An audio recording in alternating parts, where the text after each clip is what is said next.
Okay, so I'm just leaving the gym and I don't make a lot of cooking videos, but I want to take you along on this one because I'm actually kind of curious in how it turns out. So I love pizza, and I'm sure if you're watching this, you probably do too, but sometimes it can make you feel bloated. It may even increase your joint pain or send you into a flare-up just with some of the ingredients used. Now this is a pizza dough made from oats, and it has a lot more arthritis friendly ingredients in it than like a Domino's pizza, which we usually get on Fridays. So we are going to try this tonight, so follow along.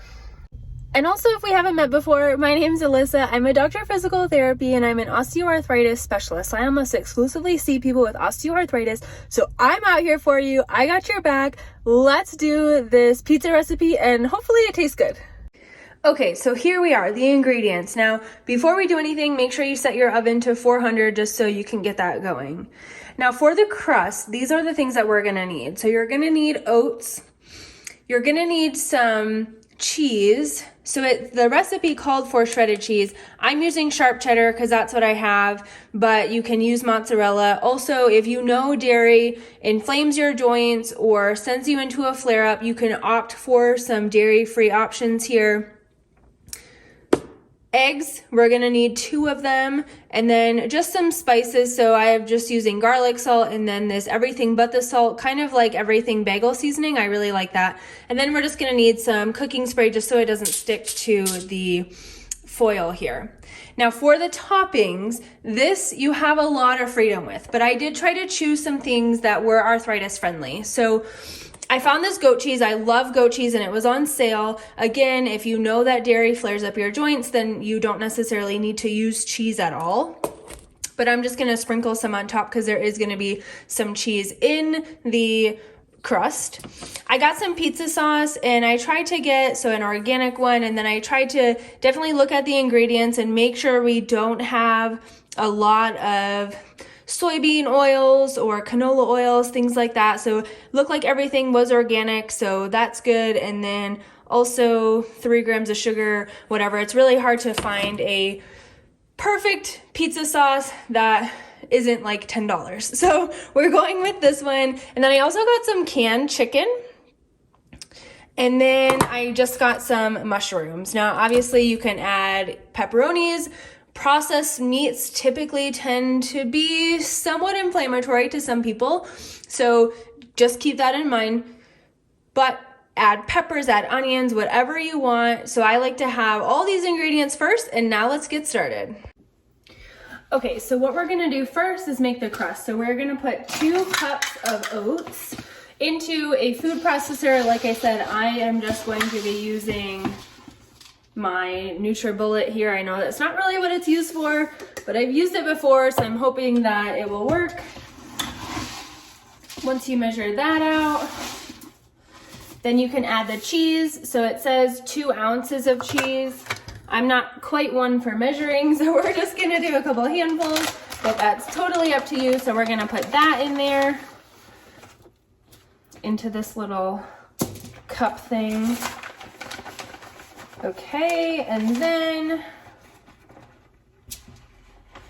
we'll call that 2 ounces.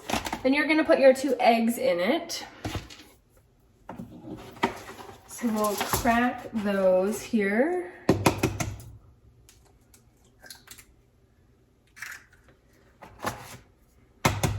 And it did say it's gonna make a fairly thick dough just because we're not really adding any liquid to it, so hopefully that's okay. And then it also says to add in your seasonings. So add in whatever seasonings that you want to. I feel like with pizza dough, really anything probably would be good. If you want it spicy or if you want it really garlicky. So there's kind of free reign on that too. So we'll put some of this garlic salt in here.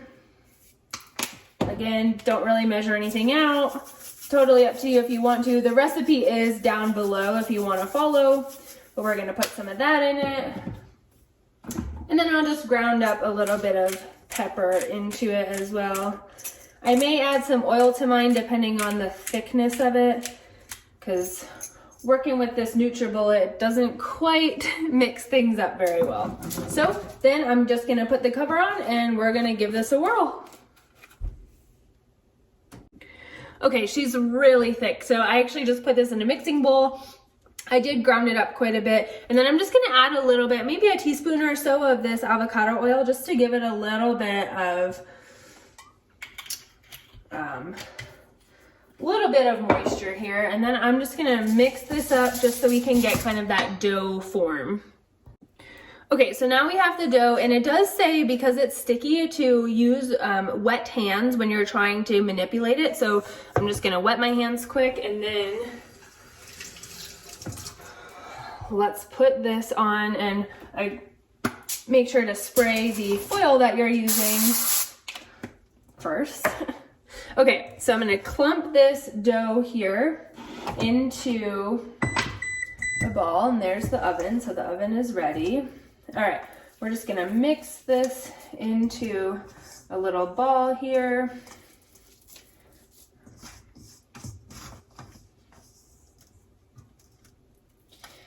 And then once we have our ball, I'm just gonna knead mine a little bit just because I didn't have the food processor. But once we have this, then it should resemble somewhat of dough. And then spread it out, make it as flat or as raised as you want to, depending on how big you want it and how thick that you want it. So we're just gonna spread this out. Seems to be spreading pretty good. Just make sure your hands are wet.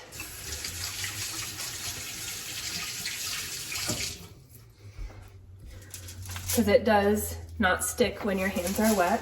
Let me bring this in here so I can show you here. All right, so we're just kind of mashing this down a little bit.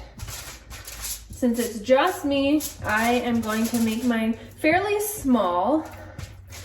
Because there's not any baking powder or anything in it, baking soda, it's not gonna really raise. So keep that in mind as well. So if you make it pretty thin, that's probably what it's gonna stay. Okay, so now we have the dough spread out, and now we add the toppings. Okay, so here's the dough, and we are going to actually bake this for about 25 minutes, and then we're gonna pull it out and put the toppings on.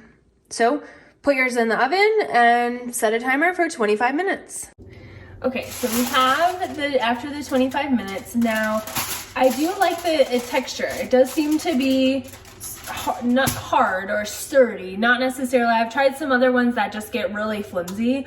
And so this one actually seems like it's gonna stick together. Now, you're gonna put the toppings on however you want.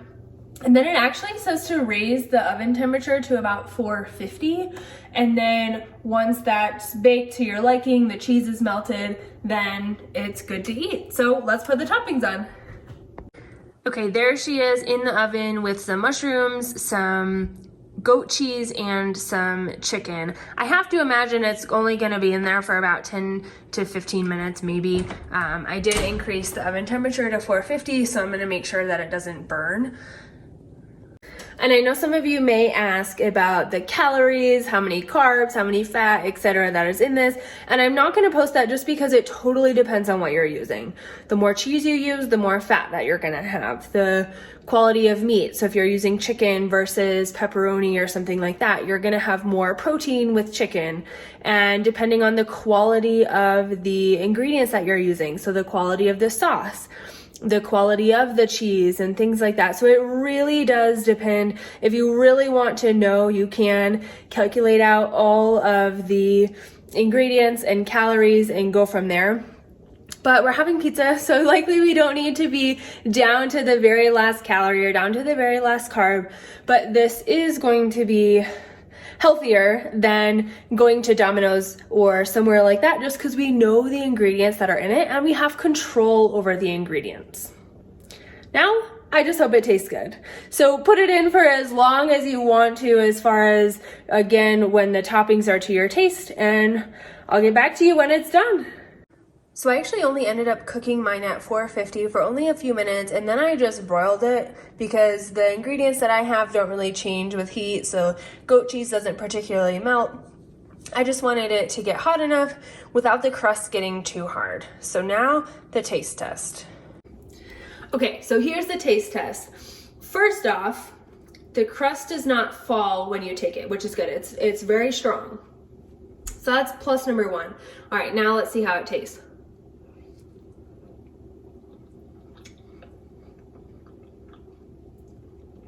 The crust is actually a pretty good consistency.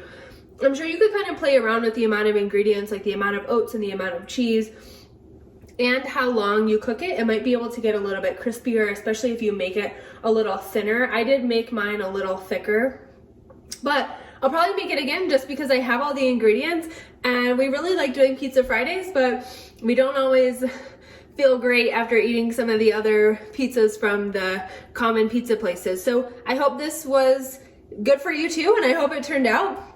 And if you did like this video, I have lots more videos on this channel, so make sure you hit subscribe down below because you will see how to take care of your arthritic joints both with food and movement. So cheers and happy pizza day!